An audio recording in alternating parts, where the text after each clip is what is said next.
1965ஆம் ஆண்டு தொடங்கப்பட்ட செராமிக் தொழிற்பேட்டை ஒரு காலத்தில் வெளிநாடுகளுக்கு ஏற்றுமதி செய்த பெருமையை பெற்றது. ஆனால் கடந்த 10 ஆண்டுகளாக மூலப்பொருள் பற்றாக்குறையால் முற்றிலும் முடங்கி உள்ளது. இந்த பின்தங்கிய தொகுதியா விருதாச்சலம் இருக்கு.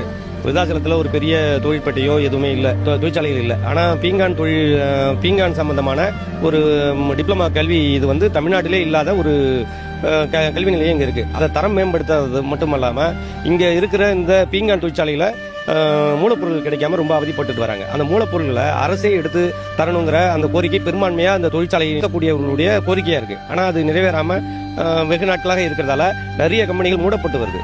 அதை சரி பண்ணி அந்த தொழிலாளர்களுக்கு வேலை கிடைக்கிற விதமா அந்த மூலப்பொருள் கிடைக்கணுங்கிறது எங்களுடைய பெரும்பான்மையான மக்களுடைய கோரிக்கையா இருக்கு.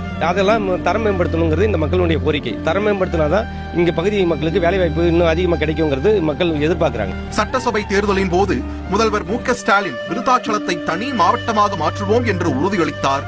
ஆனால் இன்று வரை எந்த முன்னேற்றமும் இல்லாதது மக்களை சோகத்தில் ஆழ்த்தியுள்ளது.